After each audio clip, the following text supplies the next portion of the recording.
Hello, everyone. I'm Nate Truex, and you're listening to the Croccast Podcast.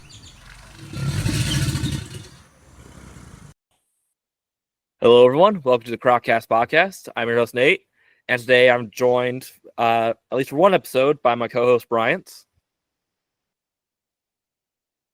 And, Bryant, you're muted, so. I bet. Hey, guys. And today I'm joined by an old friend of mine who is a Tomistoma researcher, Mr. James Watson. James, welcome on the show. Thanks, Nate. It's really great to be on here. I can't wait to dive into this. All right. So, James, you want to get us started off on how you first got into reptiles? What kind of led to you doing what you do? Oh, gosh. I think this story is going to be really similar to the other 70-odd stories that you've had on this podcast so far. Ever since I was a kid, I had deep, deep passion for all things scaly and strange. I guess I broke my teeth at a wonderful state park in Texas called Brazos Bend State Park, which is home to several hundred alligators. And it's there that I started volunteering, dealing with the public, watching alligators in the wild, and it all sort of snowballed from there. Yeah, Okay. I'm sure I can get more detail, but that's the long and short of it. Okay.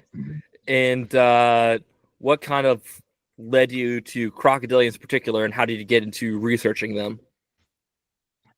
Well, Nate, you and I go back a ways. You know that I was working at Croc Encounter under Chris Dieter back in Well, listeners don't know, so I had to ask. Yeah. So that was the beginning of it, really. Before that, I had been in the exotic animal industry. I have a background with BS in biology, so it all, came under the purview of what I was interested in. But it was there that I really started to dive deep into crocs as a true love. And from there, I jumped to tour guiding in the Everglades for a few years, which only deepened that attraction a little bit more. And from there, I met some biologists with the National Park System, and they seemed to be leading a life that I could really picture myself in. And I decided to jump back into academia. So now I'm a grad student. Which leads me to a caveat that I'd like to include here at the beginning of the episode.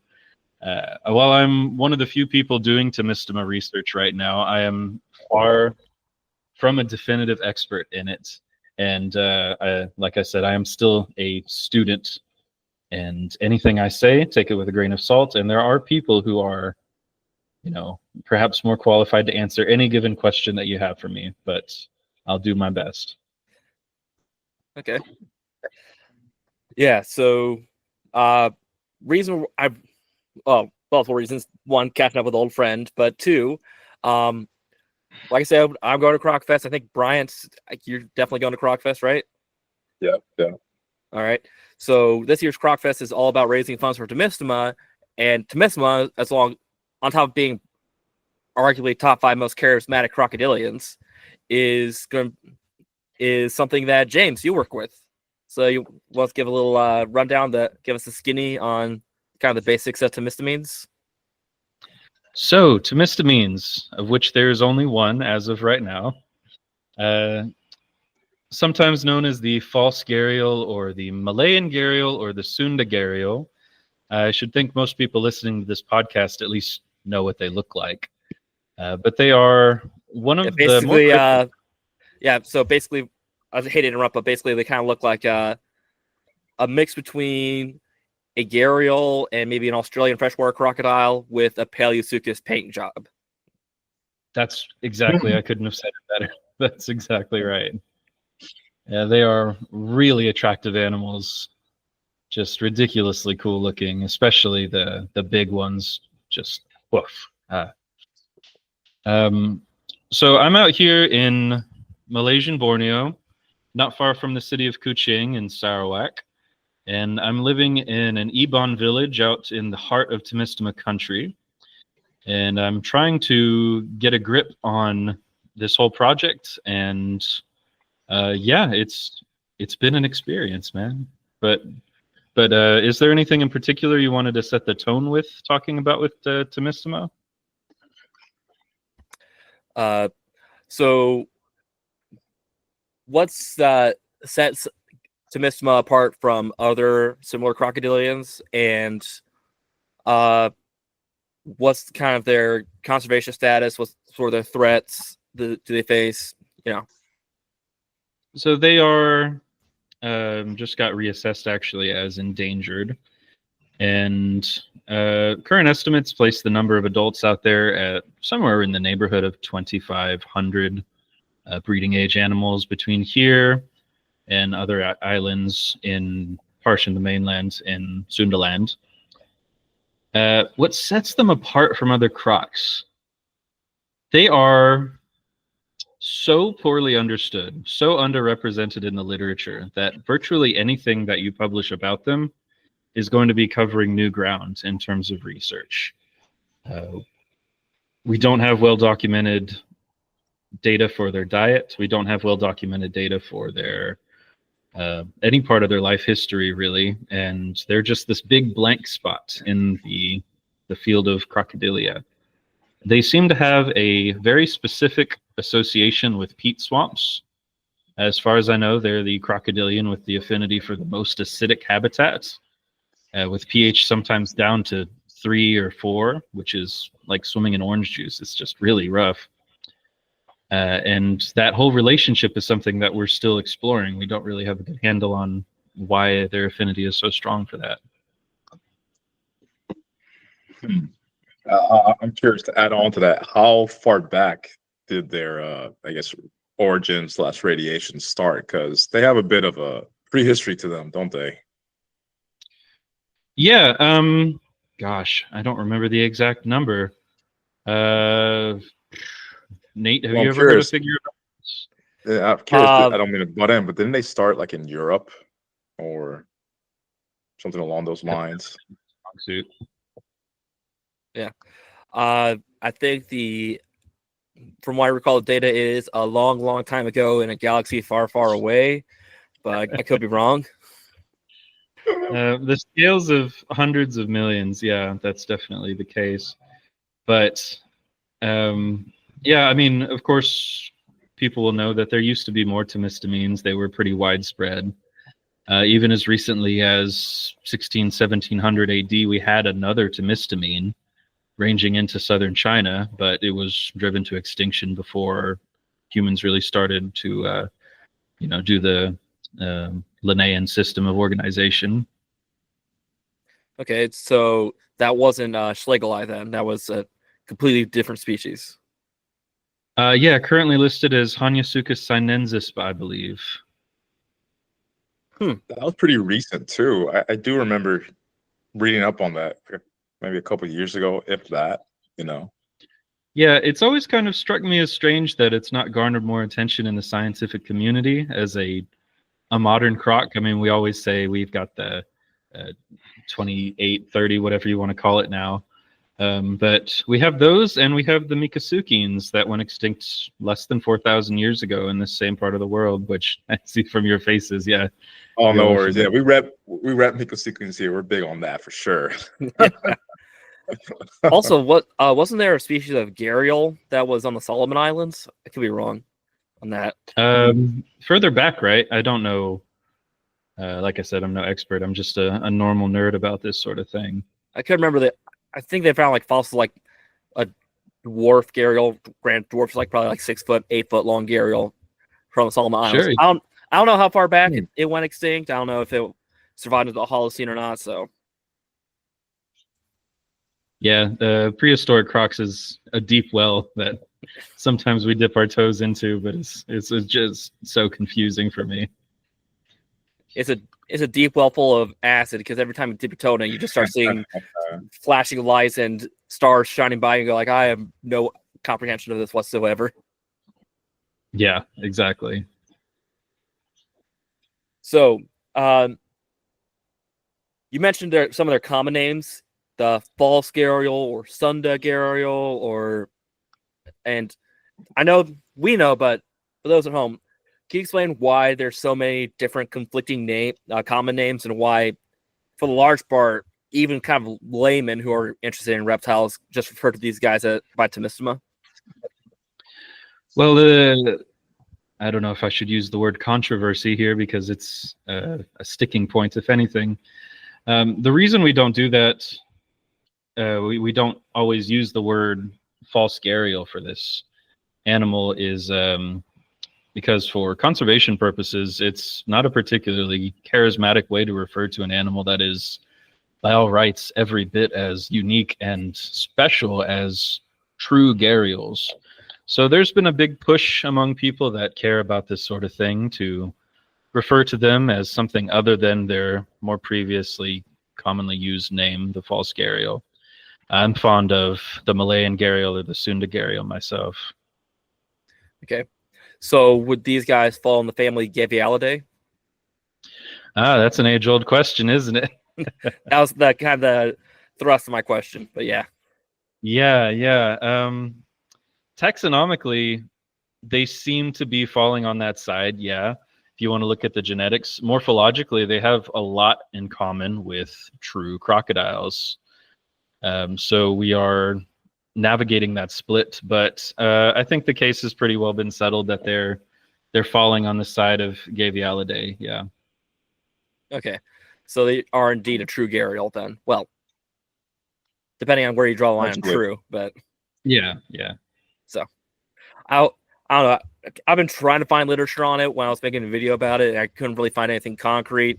So I was half expecting to just go like, in conclusion, I don't know.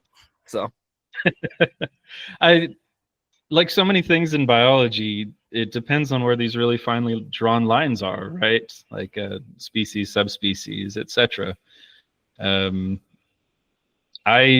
will always think of them as their own thing, as equally distant from gharial and from crocodile, as a distinct animal in its own right. All right. And what are some of their behaviors other than being a really acidic peat swamp affiliated? What are some other behaviors or physical attributes that kind of make them unique from other crocodilians? So some things that set them apart. The first thing that comes to mind is the egg thing. They have the largest egg of any crocodilian. If you see these things, they're like grapefruit size. They're incredible. Of course, there's only a handful of places that have ever, bred these things in captivity, but they're really cool to watch them. The other thing is this color change thing. I don't know if you've read much of the literature here, guys. Have y'all seen this about the? I've read a little bit about it. I think most crocodilians have some sort of limited color change ability. Mm-hmm. The Tomistoma seem to be going backwards, though. They tend to get really pale at night. They really brighten up as opposed to the more common pattern anyway. That's another thing people see side in. So they're kind of like a giant crocodilian Onapelli python almost. I guess so, yeah. I think it just enhances this perception of them as being ghosts. They are so cryptic, and if you get out here and you see the habitat that they live in, it's just a big bowl of spaghetti with the vegetation and the dark water. You can't see almost anything, and the minute you see one of the adults and they're back in their little tunnels under the biomass, and they're just, I don't know, I love this image of these pale ghosts out there, though. That is a pretty epic illustration, and it kind of makes sense with their coloration. The dark tannin-rich waters from your observations and whatnot. I mean, they do have such an insane coloration for a crocodilian. Yeah, they really do, and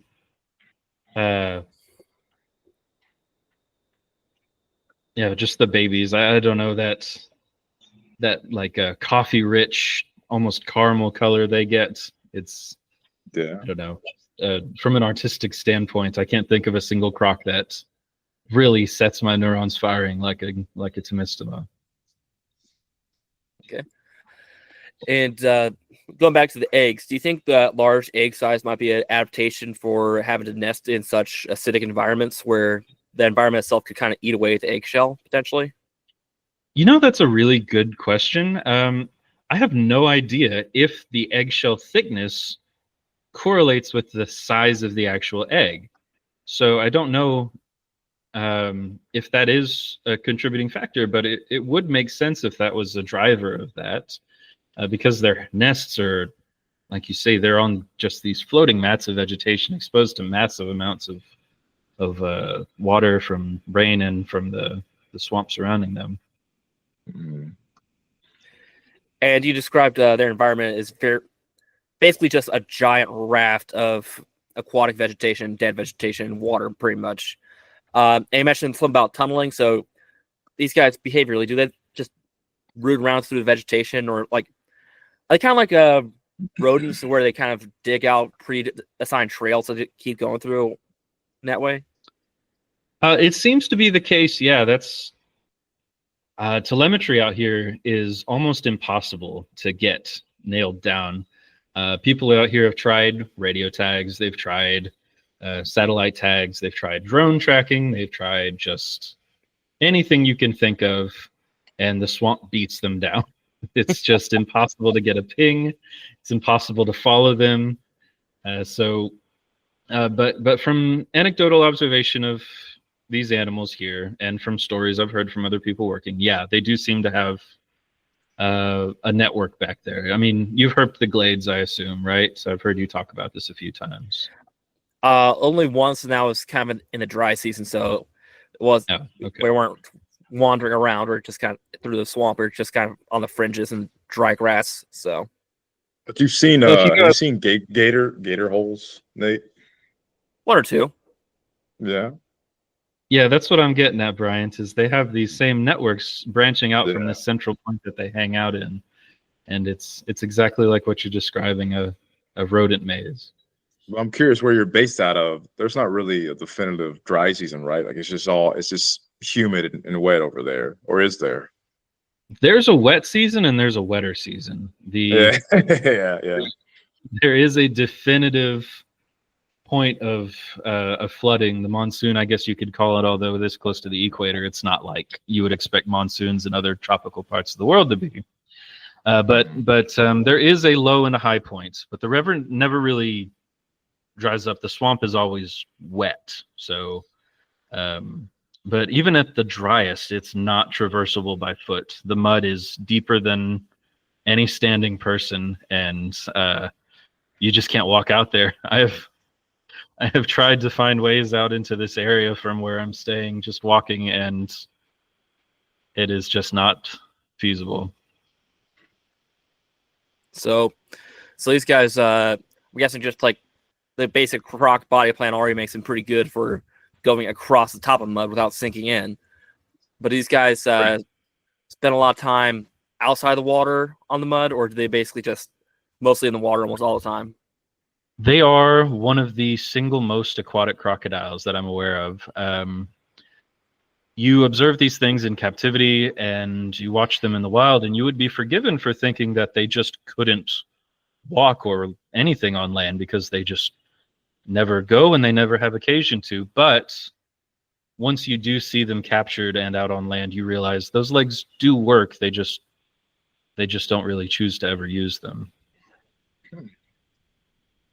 Okay. So in one vein, that's relatively different from true gharials, which for the most part their limb usage is pretty pathetic once out in the water. Yeah, these guys they're pretty capable lungers if they have to.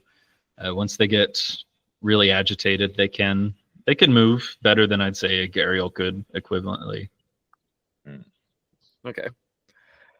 But yeah, going back to the coloration, I'm just thinking about it. Like I said, they have kind of a very similar color scheme to dwarf caimans, which are also, these dense rainforest dwelling species. But they're also very similar to the blood pythons or short-tailed pythons that are also a a Javan, Bornean, Malayan dwelling, swamp dwelling animal. They have a very similar color palette to that. Yeah, they do. And I have sadly only had the occasion to see DOR roadkill short tail out here. They are a popular food item. I'm sure we can get more into the snakes and stuff if you want to do another episode after this. But save it for save it for a rambling about herping in Sarawak, maybe. Can do. All right. So, what sort of how much of a threat to their habitats is there? Like, is there a lot of logging or like drainage for agriculture or anything like that? 2 words I'm sure will be familiar to everybody that has any interest in this or any nature-based podcast is palm oil. So the project I've been putting together, and I'm just now really starting to see the legs work on, is the effects of this palm oil encroaching on this primary peat swamp. It's heartbreaking to live out here right at the edge of this development, but just the devastation cannot be overstated. It is an incredible waste to see what palm oil does to countries like Indonesia and Malaysia. And they face other human issues, of course, poaching, pet trade, occasionally poaching for the medicine trade elsewhere in the east over here. But far and away, the biggest threat is simply filling in peat's swamps and turning it into more oil palm plantation. I mean, for such a megafaunal, aquatic predator, I mean, yeah, quite devastating. As opposed to, say, snakes. Talking about snakes, blood pythons, they seem to be all right just because palm oils attract rodents and so on and such. But for such a big predator, yeah, I can't imagine. Yeah, and it's interesting to see, and we're really not sure of how they're going to fare long term with these palm oil plantations. Animals like salties, other generalists do seem to adapt to these drainage systems in these low-lying palm plantations relatively well. In terms of sustainability, there's still a lot of work to be done, I think. But as far as I know, nobody has really looked very hard into how Tomistoma can handle a plantation lifestyle. I will say that I've never seen a large adult on a plantation. I only see them in stretches of the river and in swamps that haven't been bulldozed yet.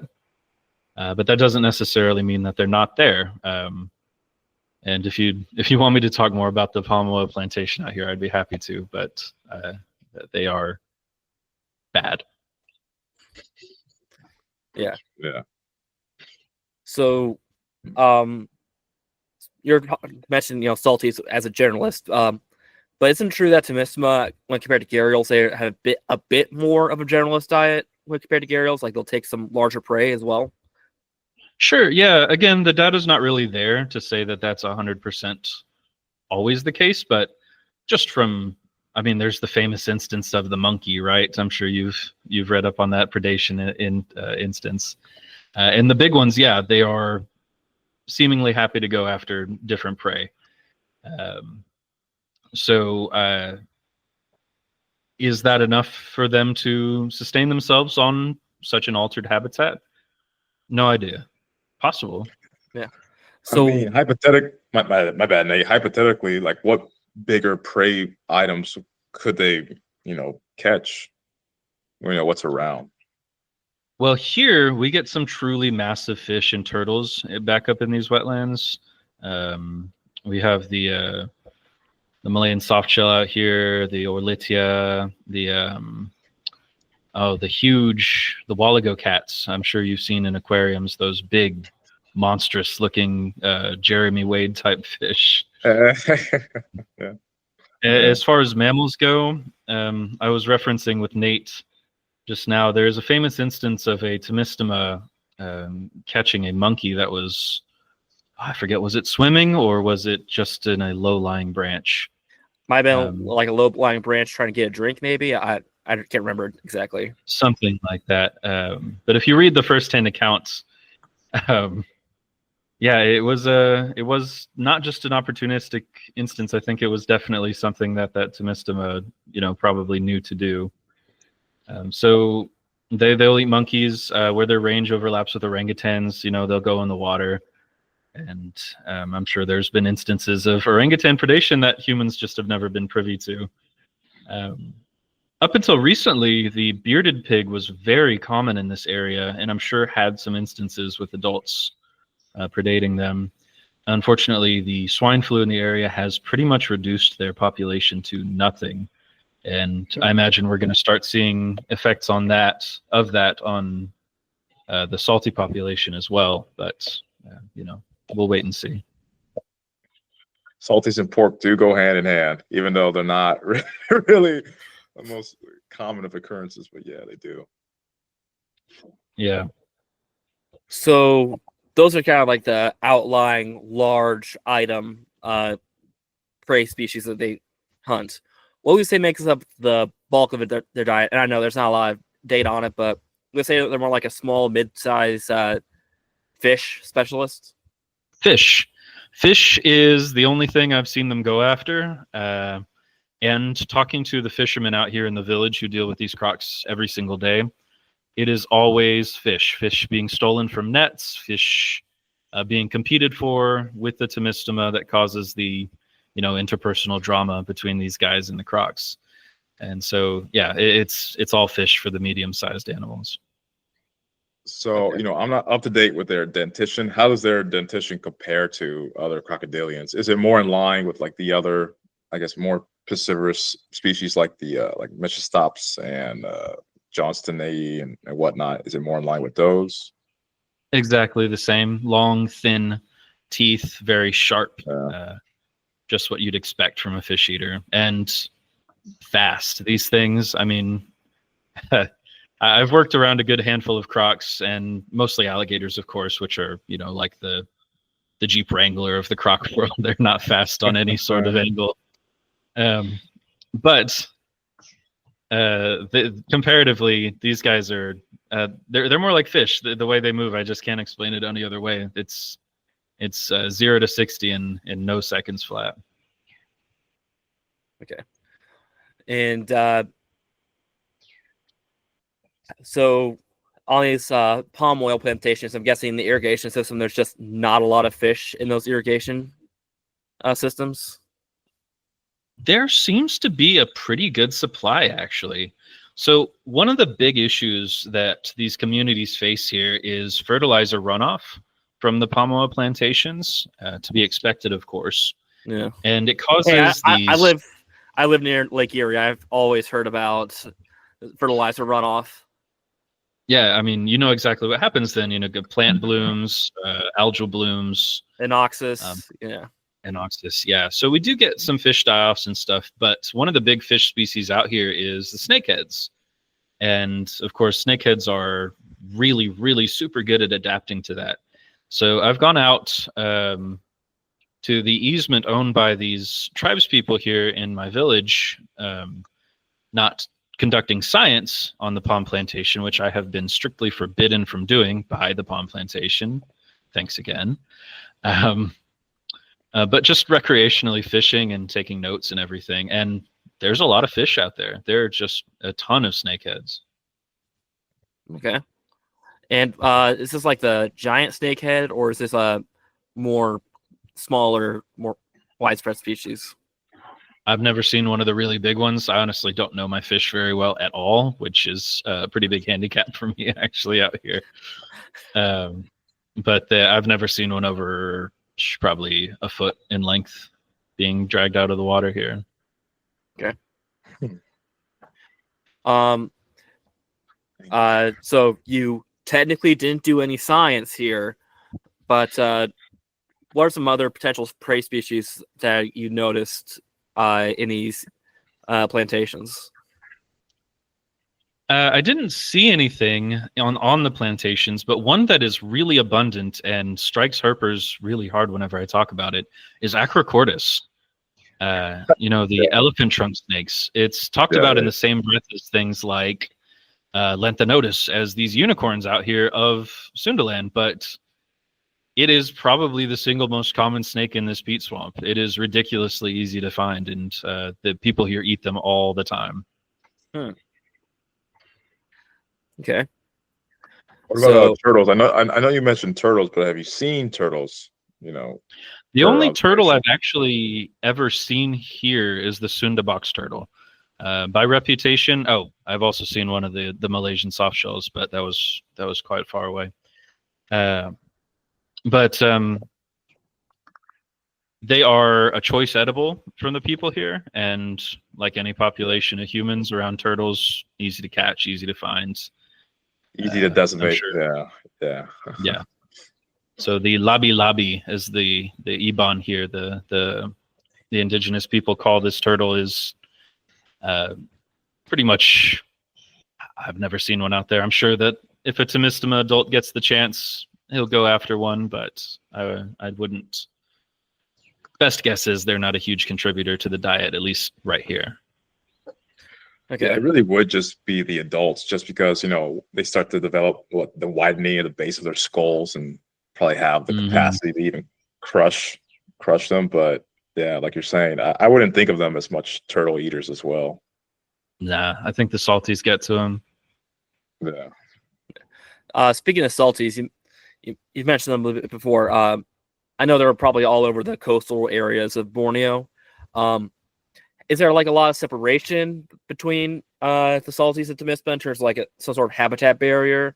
Is there any sort of crossover in terms of range, or do they kind of just segregate away from each other? I mean, pegging onto that, or is it just because of the acidity differences is one factor that salties can't really tolerate that much acidity? But I don't know. Yeah, and nobody, as far as I know, really does. This is one of the big holes in the literature. Niche partitioning between salties and Tomistoma is really poorly understood. Anything I tell you will just be anecdotal. There are, of course, people who have worked out here, scientists, who might be able to answer this in more detail than me, but as far as I know, has not been written up. I will say, from my experience, that there is a pretty large intergrade where you start to see Tomistoma in the exact same body of water that you see salties in. It's not exactly uncommon. And then you get to areas like where I'm at, where you will not see a salty. And then just 2 miles down the river, you will see a salty, but you'll see more Tomistoma. And then, 5-10 miles down the river, Tomistoma is like a unicorn, but they do occur. Okay. So there is some sort of overlap zone, but it's not a very broad overlap. Yeah, and another thing to tack on here is that this ecosystem that I've been living in and observing in is really, it's changing so fast. It's the palm oil plantation just got put in the last 10 years, and we're still seeing effects of that. So that is changing so much of the hydrology of the area. And just this year, they put in a new bridge that is acting like a dam just a few miles inland from the where the river meets the coast. And it is drastically changing how the water flows there. It's preventing fish from moving. It is causing rapids to develop just downstream that is capsizing boats from these subsistence fishermen. It is definitely impeding crocodile movement up and down the river. So we'll see. This river might look completely different in another 10 years. Okay. I was going to say kind of a tack onto the acidity thing, but salties are very famously have a high degree of saltwater tolerance. Do Tomistomas have any sort of saltwater tolerance, or do they just like get a whiff of salt and stay away from it? I've never seen one anywhere near a drop of salt water or brackish water. As far as things like lacrimal glands and actual tolerance, I don't know of any studies that have been done, but I wouldn't be surprised if they're like American alligators, where 2-3 weeks they'll survive okay, but after that they start to look a little worse for wear, and any past that, then it starts to become a health risk for them. start to look like a raisin. Yeah. So I'm curious with Tomistoma, are they a bit more of a cryptic basker? I mean, I guess we never really gave an overall picture of like, just how dense is it close canopy that people typically find them in, or Their preferred habitat is pretty much closed canopy. They are quite commonly quoted to not bask at all. That is not exactly true. I have seen a few instances of them basking, or at least coming out of the water.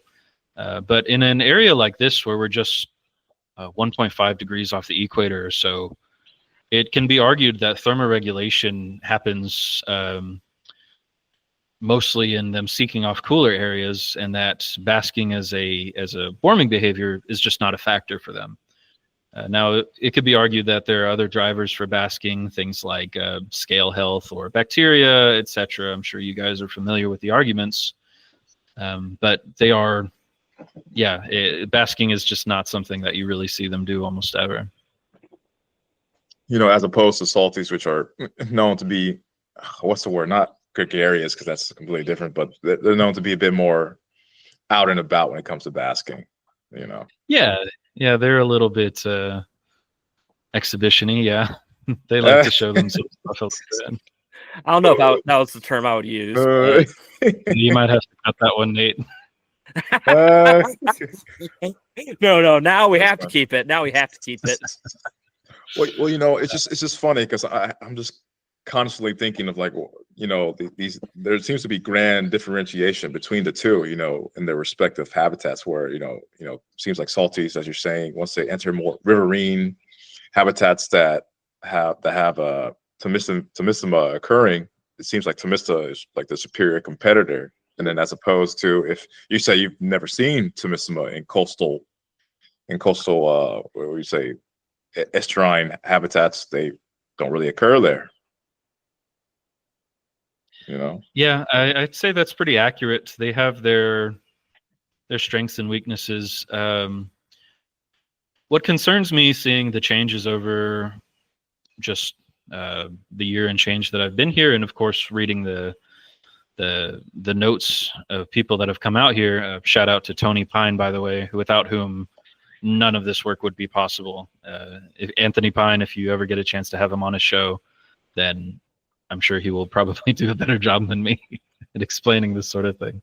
I'll write that down. Great guy. Yeah. But one thing I do worry about is the changes that these oil palm plantations are creating in the water, creating a habitat that is a little bit more preferential for the salties to keep moving inland, to keep displacing the Tomistoma.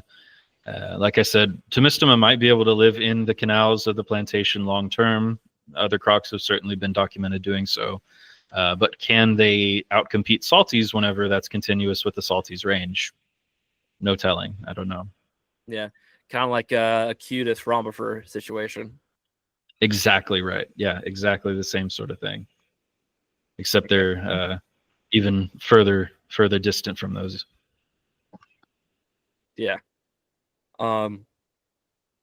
So in terms of their range, we mentioned how they're found on several different islands and the mainland in sort of the Sunderland area, yet they don't seem to go towards saltwater at all. So would you say during the last glacial maximum or something like that, when Sunderland was actually fully connected, would you guys say they're probably how they dispersed?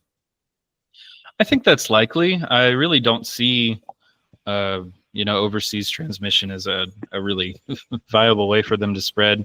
And it's well documented that Sundaland was, pretty well connected just towards the middle of the Holocene. So definitely. And there are speculations that there's enough evidence for Tomistoma to actually be split species-wise. It's possible, but I don't know if there's enough research being done there, or indeed enough animals left to make that distinction anymore. Yeah. And you could go from having one endangered species to like 2 or 3 critically endangered species. Yep, certainly could, but I don't know. That's not my call to make. Okay. So, their range, which is primarily Borneo, Java, Malaysian Peninsula. Do I have that right? Mm-hmm. We say in that range they're very fractured in terms of populations. Very much so. Okay. Well, they've gone extinct in some parts of that region, right? Like they once were considered to be what in Vietnam. Am I getting that right? Or Yeah, they used to be quite widespread from what I've read. Like we were talking about Hanyasuchus, from my understanding, it was Tomistoma are in Southeast Asia, and they bump up against Hanyasuchus at the north end of their range. And it was Temistomines all the way down the line in Asia. But, actually, you know, going back to like the contrast between the salties and them, you know, I forgot what paper I read, but there was a Temistomine species in Australia. So I mean, it's kind of interesting to think that they coexisted, and I don't remember either, but they coexisted with salties, and I think just climate change became it just made habitat more suitable for salties, and you know, it's like you're saying, they outcompeted the Temistomine species. So it would suck to see that happen in modern day with the changes, as you're saying. It certainly would. Yeah. So on the equator, you have this very stable climate. We see the potential that any form of climate change could possibly impact Temista survival, maybe not on par, but somewhat similar to, say, palm oil development would. Well, palm oil is very much the loaded gun in front of the face right now. Climate change, I mean, obviously it's going to be a threat soon enough. You know, saltwater incursion is going to be a big deal for these areas where 2 feet of elevation makes all the difference between primary peat swamp and mangrove swamp. So I expect that's going to be a problem pretty quickly here. In terms of actual warming temperatures, I don't know how they tolerate warmer temperatures. I mean, it's harder to get warmer than it is here right now all the time, but they seem to handle it pretty well. I can't remember where it was, but I thought I read somewhere that the hypothetical, theoretical global warming, it won't really change equatorial climates too much. It'll affect more mid and high latitude environments in terms of temperature change. Yeah, that seems to track. I read this somewhere some years ago. Can't remember where. Can't remember the source. Can't remember how reliable source. Just saying. So. Yeah, I mean, I think most of the species that exist on the equator have a heat tolerance that isn't really pushed on the daily out here. Yeah. So what are some other potential environmental or societal impacts that could potentially affect Temistoma? Well, I mean, you were mentioning poaching. Well, I guess speak a little bit on that. Poaching, as in how, like, villagers are killing them for food, or or they view them as a threat. So the work I've been doing out here is in 2 parts. One, I'm looking at the population habitats, doing these surveys at night, and hopefully we're going to get to do some heavy metal and microplastics work later on down the line. But the other thing is the human interaction. Poaching is a big issue for these guys, but it's interesting you bring up food. Most of the people that live, at least in the area I'm in, think of the crocodiles in general, both the salties and the Tomistoma, as I don't know if sacred's the right word, but as very much taboo to touch or deal with. You'll see this, revered, feared, respected as equals, whatever you want to call it. I've heard 6 variations of the legends that lead this to be part of their daily lives, but you won't find many Ebon that are willing to handle or poach crocodiles. But other people in the area, the Malays, other people, the Malaysian Chinese people here, culturally much more okay with it. So the people that are actually here in this section of river are pretty good stewards of the river. They are not interested in seeing these crocodiles collected. They won't catch and sell them for pretty much anything. But in other parts of this area, I have seen 20, 30 as a picture, not firsthand, hatchlings taped up and ready to ship out to the croc farm. And that's Tomistoma, yeah. Just heart-wrenching to see, but yeah, it's a big issue. And of course, there's the issue with competing with fish. Big issue I've seen is that the Tomistoma like to take fish out of nets and will occasionally get caught in a net and ruin that net or tear it or cause a big headache for that person. And so there's sometimes efforts to clear them out of the river from people just because they don't want to deal with them catching all the fish. Okay, and that leads me to another thing as viewing them as a threat or a competitor. These crocs, crocodilians, they do get big enough to pose a serious threat. And I know there has been fatalities, but compared to other big crocodilians, very rare, right? Exceedingly rare, yeah. Yeah. It can happen. Any croc can be dangerous. Even your little Paleosuchus can nip you pretty good. Yeah, we know a thing or two, won't we, Bryant? We do. Yeah, I'm sure. And there have been fatalities. I think it was 2023, we had that horrible instance where it was documented on video of the 15-year-old boy over in Indonesia, although I suspect that Tomistoma had been fed from that wharf. But it does happen. But the people here hold no fear of Tomistoma as predators, really. That is reserved pretty much entirely for the saltwater crocodiles. Makes sense. Okay. I do remember reading up somewhere that there was like a case of a Tomistoma trying to grab like an ox or a water buffalo or something like that. I don't know how. Oh, that's valid. Oh, yeah. Is that 100% valid? I wouldn't doubt that it happened. Absolutely. I mean, people think of Tomistoma as cryptic, but you have to remember these are one of the largest crocs in the world, with big males reaching, close to 6 meters, if not over. Yeah.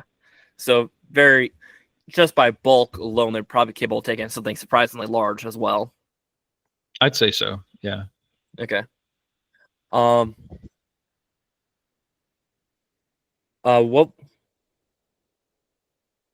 kind of blanking at the moment. No, go for it. On that point, there's just all the big crocodilians, man. They're the ones shrouded in probably the most mystery. Because this whole talk we've been saying, it's mainly, I mean, in your case, James, it could be anecdotal to hypothetical, and that's just been the consensus of the theme today. But yeah. What do you know? What is a verified, confirmed maximum size? Is that even a thing for the species? Well, we do have a skull collected by. Yeah. Oh, who is it? Is it Rom Whitaker who has it right now? It might be Rom. Anyway, the longest verified skull of any crocodilian belongs to a Tomistoma right now. So, pretty big. But as far as record size, I don't think we have an outstanding individual right now. And I would assume with this species, I know the ratio is like 1 to 7 in terms of skull to body ratio. I would assume with this species, just because they do have such an outstretched, skull, it's probably a bit different. Yeah. I don't really know. I haven't done much morphology work there, and I don't think anybody's amassed enough data about them, at least in the wild, maybe captive ones. Yeah. Well, maybe speaking a bit more on morphology, how about their osteoderm placement, just how it is? Like how do these guys compare to, say, salties or other big crocs? In what specific way? Are they less well armored? Kind of along there, just the general gist. Yeah, you're gonna say sleeker. I'd say they don't have as many protrusions. There's not as much spikes, roughage in the osteoderms themselves. They're very, very sleek animals. So more like Morlays instead of Schneider's dwarf. Yeah, sure. So Yeah, one of the issues that we face with telemetry is those post-occipitals. A lot of the tracker placements rely on pretty prominent scutes for crocs in this part of the world with salties to be able to slide a wire under or to nestle a tracker in between or whatever. But these guys, they're just flat up top pretty much like glass, and there's just not enough room to really put anything in there. It's a bit of a problem. Tracker placement has I'm still waiting on trackers from the school right now, but I really don't have a good strategy. It's all going to be trial and error of trying everything other people have tried and then coming up with new stuff myself. So, and then of course retrieval is going to be a huge headache, but we'll see. I was gonna say, on their tail, do they have on the adults? Do they have those more flared row of tail scutes, or are they Big also tails, real? Okay, so maybe I'm just trying to help. I have no idea. This might like affect like tail mobility and stuff like that, but it would be possible to nestle it in between the two rows of scutes on the tail potentially. Sure, or even cattle tag style, put it through one of the tail scutes towards the back. The problem that I've heard with that one is that they spend just so much time in the water and with such thick vegetation that the range of if you're using a VHF tracker, then it's pretty much nil. It's so much smaller because their tail's down in the water. Same with satellites, obviously. Just those few inches of water can make all the difference, apparently. Yeah, a few inches, like 2 or 3 inches. I mean, most people will say that's kind of average. Some might even say it's too much. Oh, Nate. Never change. I probably should, though. Okay.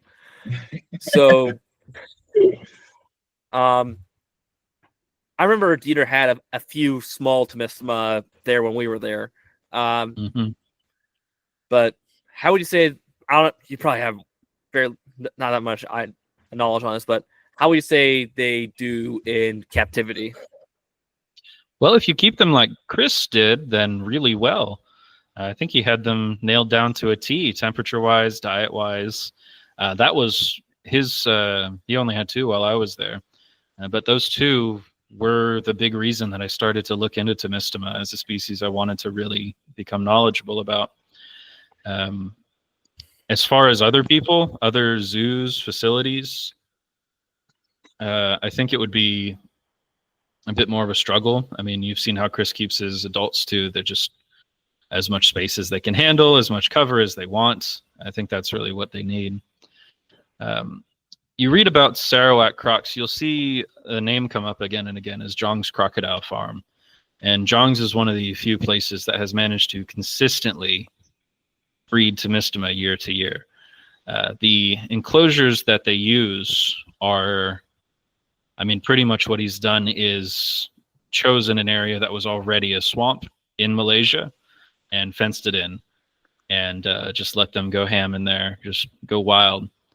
So I think that's the level of dedication that it takes for the species for like long-term consistent captive conservation efforts is complete recreation. Yeah, so I've seen some videos on YouTube where of captive specimens, and they seem to commonly have that rubber jaw effect to where if they're Kind of upturned. Just super upturned snout. Yeah, which is pretty much unavoidable with the methods most zoos use for young crocs. If you're on these guys, but you hate to see it. I mean, functionally, I don't know. Does it affect quality of life? No idea. But just from if it's severe enough, probably. Oh yeah, of course. But do those? How would you articulate that? I don't know. The crocs that end up with the twist jaw like that. Oh yeah. Still can eat, but that was some husbandry issue at some point, or limited availability of sunlight, calcium, whatever you want to say.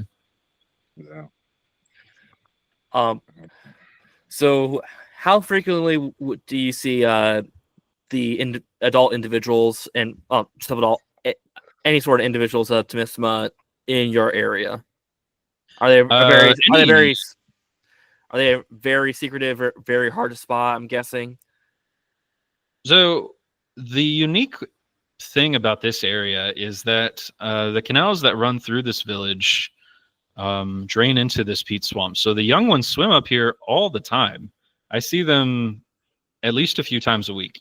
But that is, from what I've led to understand, not the norm across their range, and potentially could be the signifier that something is happening downriver that is limiting their ability to, move to places they'd rather be than these open canals. So the juveniles up to 3 meters, up to 3 feet. I see as much as I want to. I mean, I was out for a walk. What day is today? On Thursday, and I saw one just a few days ago. And I tried to go out and see one earlier this evening, so I could say I saw one right before the show, but no cigar tonight. But yeah, they're very common. Okay. Well, sounds like I know where I'm going to do my next herping trip. Oh, count me in, bud. Count me in. Yeah, I can probably get you a Tomistoma if you come out for a few days. An adult is a much trickier prospect. As far as hands-on, the biggest I've had is right at 2 meters out of the water. Which is, it's an animal. It's plenty of animal. The biggest I've seen is probably, and you know how these things go in your mind. It's it takes up your whole world whenever you see something like that. You just see the head and you think, oh. Yeah, it was probably somewhere in the 4 and change meters. So up over 12 feet, a big animal. But that's not all that frequent. I don't see the adults as much as I'd like to. That's the time I'd have to take an actual boat out and spend, a lot of time looking, which is something I love to do. But since I have to hire guides every time I do it, is a little bit prohibitive cost wise. But is yeah, they're out there. So, okay, so my bad, Nate. Do we know much on their spatial ecology and then growth rates? Because I know with salties and Niles, I think it's used too much. Like when they're young, they grow a foot a year. But yeah, that's the thumb rule of thumb. Yeah. Sorry, I didn't mean to step on your tail end there. No, go for it. I mean, you work with crocs, and you know that growth rate is hugely variable, species to species, individual to individual. It depends on so many things. I mean, even across ranges, you look at an alligator living in North Texas grows at half the rate of an alligator in a much warmer swamp in northern Florida. And then in the Everglades, when you get to sort of eutrophic ecosystems, they grow at half the rate of the one in North Texas. So it's all over the place. But as far as what we know about Tomistoma, I don't think there's any standard being set. I can say I haven't seen them grow much. I know I've seen some of the same individuals again and again, and no appreciable size difference over almost a year. But again, is that the canals that they're living in? Is it hard to find fish here? But yeah, there's, to my knowledge, nothing published about how fast they grow. Well, it seems like they're reputable as being one of the older lived crocodilian species. I know there's one that the Phoenix Herpetological Society has one that's like over 80 years confirmed. So, that's a caveat to think about. How slowly how long and how slowly do these animals age and grow? Yeah, to answer the second half of your question and dealing with that there, habitat use, from what we've seen with the few instances where you can get an actual a bead on these guys for a long time as adults, they don't really move unless they have to. A big male will potentially just hunker down in the same little a few square meters of swamp for a long, long time and, burn very few calories. So it's possible that they're very slow growing animals in their habitat. If I had to take a guess, I'd say that is the case. And, I'm speaking maybe kind of out of my ass from this one, but African slender-snouted crocs, since they kind of have they fill the same niche kind of in a way. You know, they don't seem to have big ranges as well. You know, it just depends. Yeah, I'm sure it's a pretty comparable thing. I think we're probably going to see a lot of parallels between these guys and the other fish eaters the more we learn about them. I don't think there's going to be many big surprises as far as that sort of thing goes. I was going to say it makes sense for a closed canopy, dense habitat dwelling species that you probably won't move around too much, and you'll have your own little spot that you like to stay in because it's just probably so difficult to move around the rest of the area. Yeah, I imagine it is. It's got to be. But, you know, that's why they're so understudied, is hard to get to. Yeah. But I was going to say, if we ever do make it out there, I'd be willing to help pay for a guided boat guide. So come on out here, man. The biggest obstacle I've had has been dealing with the palm oil people. They would make my life a lot easier if they just wanted to be nice for once. But probably the second biggest obstacle has been being out here on my own, man. I go to Unimas out here in Malaysia, and I work under Professor Indranil Das, who I have nothing but great things to say about. But he is not primarily a croc person. He is primarily a frog person. One of the world's preeminent herpetologists, owner of the largest stamp collection of herp-related stamps in the world, and all-around fantastic guy. But I don't really have a croc guy out here showing me the ropes, which I would really love to have more people out here who know how to do things. Nate, run it up. Well, actually, I'm going back to college to finally finish my degree, so maybe once I'm done. Hey, congratulations, man. Hey, don't congratulate me until I actually have the diploma in hand. So, oh, you'll get there, man. But yeah, this goes out to all your listeners too. If you have something to contribute, some knowledge, I would love to do some stomach pumping. I have permits to collect blood and tissue. I just don't know how to do stomach pumping on my own. Yeah, that would be difficult. You kind of need a team to do that, especially for a larger individual. Yeah, and I mean, even the young ones, I can catch them, and I got people to hold them, but it's a Tomistoma, man. It's not an American alligator. That's the sort of mistake you really don't want to be making on an animal if you do it wrong. Yeah, I back in one of my previous jobs, I was back when I was working at a pharmaceutical safety assessment lab, so basically experimental drugs on animals lab, more or less. We did have to work on rabbits, where we did a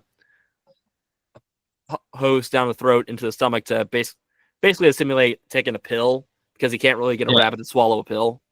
So say you just take the liquid solution of whatever it is, and put the hose down, put it in, pull it out. But yeah, if you do like lacerate the esophagus, that's a dead rabbit in like a minute or two. So yeah, to clarify also, that just a moment.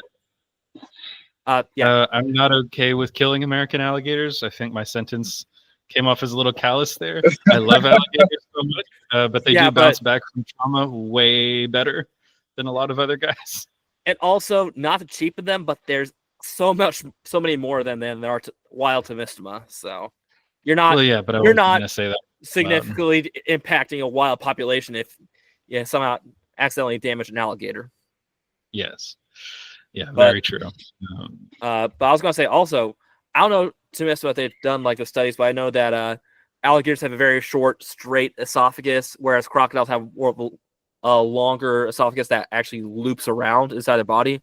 Do you know if that's the case with Tomistoma? Do they have more alligatorine type esophagus, or do they have that classic croc, big S-curve esophagus? No idea. I know there's never been any published stomach pumping on them, so I had no idea. Yeah, I was gonna say if you do somehow see like a dead one or something like that, if you could do like an autopsy just to see, because that could potentially be a really big barrier to doing stomach pumping if you have a windy, curvy esophagus. I'm sure somebody knows, but that's not the sort of thing I want to be finding out on my own out here. Yeah. But I mean, Tony, the opportunity arises, you know. Yeah. Tony, the guy who was working out here for a long time before me, did find an adult dead individual, but the nature of the respect for them in the cultures out here is such that they need water burials. They demand water burials for crocodiles. So if you're, around people of this particular faith, then doing an autopsy is probably not on the table, even a field one. So you have to pick your battles and be very respectful, because this is their land. So I would love to do that if I can get my hands on one, but red tape. So this is a PSA announcement. We need more Tomistoma research, and we need a documentary. We got one on Black Cayman. We got a few on Black Cayman, which I love. So it's like, let's get a few out for Tomistoma. Like, come on. Yeah, we don't need any more Black Cayman stuff, right? Whoa! I don't know about that. We can still do that. But let's add some Tomistoma in that mix. I think they deserve a day in the sun. Yeah, you don't get ambushed at Crocfest. Is that it? No. Oh man, I'm really sad. I'm missing Crocfest, guys. If anybody out there is listening before Crocfest happens, I just want to offer my sincerest apologies. It worked out so that my parents were in Asia, and they were going to do a visit here, and I kind of had to be here, and blew my whole time for this part of the year and budget on having them around. So blame them for me not being there. James, but no, thanks a lot, Mom. My bad to cut in. How long do you stay out there? I live out here. You long term, okay. I've been living in this village for 6 months. Not because I really need to for research, because access to the river depends on rain levels, and it can only happen every so often. But because it's way more interesting than living in Kuching, becoming integrated in the village out here, learning the Iban language, making friends, and hearing stories about the crocs and wildlife, it's just so much cooler. So how much of the Iban language have you picked up? I don't know, maybe a few dozen words, enough to have a casual conversation. I was going to say, can you curse someone out in it yet? Because that's a sign that you really have a grasp of the language. I know a few questionable words, but no, I don't think I could cuss somebody out. I do know how to turn down a drink, which, if you're living down here, is one of the most essential survival skills that you will possibly need, because the Iban are a drinking culture. Okay. Yeah. I mean, drinking, what about smoking, or not so much? Cigarettes, yeah, absolutely. Massive cigarette culture, just like pretty much the entirety of Southeast Asia. So okay. Yeah, I could talk a lot about the Iban, the wonderful, wonderful village out here. I have made some incredible friends. It has been an absolutely incredible journey out here. Right.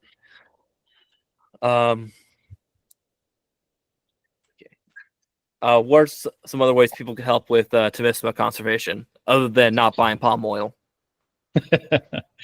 I'm not even sure that will help this juggernaut at this point, guys. Palm oil is just, I know. Yeah, it's bigger than all of us. I don't know. And I mean, not to diminish palm oil efforts for conservation, they do fund a tremendous amount of stuff out here. Less charitable people like myself would probably say it's an effort at greenwashing, so people stop criticizing them so much. But I do have to admit that a lot of my colleagues here at UNIMAS rely on their stuff for mammals and other smaller herps. So, you take where you can get it. But in terms of conservation and what people can do is talk about Tomistoma more.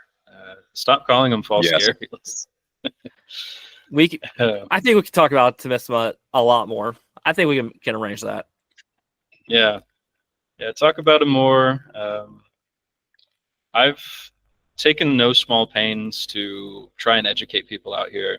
Ever since I was a kid, that's been my soapbox, as I get up and tell people, about their importance to the ecology, and perhaps more germane to the people out here who live right at the edge of poverty, the fact that ecotourism is one of Borneo's biggest industries, and having Tomistoma out here will bring herp people out here if it's a reliable thing to see. We happen to know a certain herp guy. We can see about we talked to him about that. I mean, We yeah, could. if you want to, I'm definitely open to that. I think carefully managed ecotourism to this area, and again, really emphasize that careful, because word gets out and poachers show up, and you want to make sure that the people that live here are the ones benefiting, so that they're the ones taking the best care of this area. But I really don't see any other incentive to keep these guys safe. The Tomistoma out here, they're not really worth anything any other way, monetarily speaking. So yeah, ecotourism all the way. Let's get it going. All right. So we haven't touched on this, but what does the research say regarding population size? How many of these critters are out there? In this particular basin, there's probably close to 1,000 in this area. So it's one of the strongholds of the species. From what I've talked to people, yes, this is one of the core strongholds, especially just on Borneo. In Sarawak itself, there seems to be 2 or 3 areas where they're really thick on the ground, and then you see them pop up on palm oil plantations after who knows how many decades, chilling in their swamp, and just pop up one day. But those might be extremely itinerant cases where they're not part of a bigger population. Could just be like a wandering male trying to find his own patch or something like that. Yeah, could be.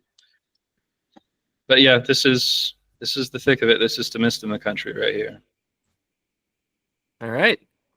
Bryant, do you have any other questions?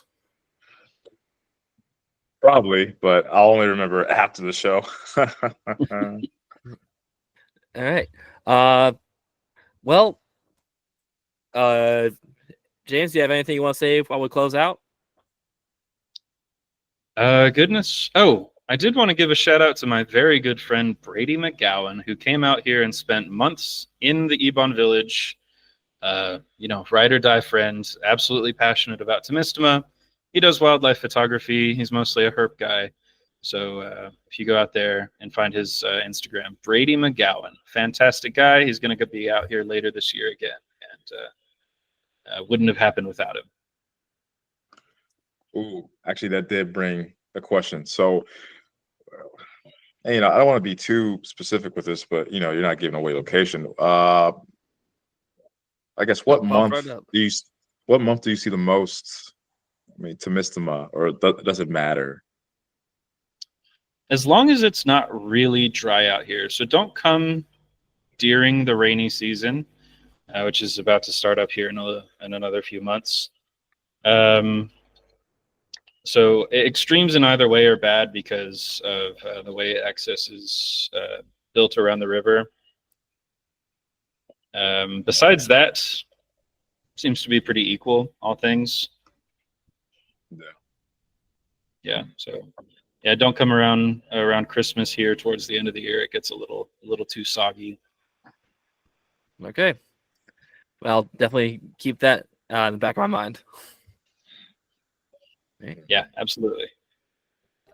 And I guess we'll have you on some other time to talk about just general herping in Sarawak. Let's do it. Man. Yeah, if you're so inclined. Hopefully that'll be a future rambling. All right. Yeah. Thanks, guys. It was really a lot of fun to be on. All right. And for all you listening at home, thanks for listening. See you next time. We'll see you. All right. You stop.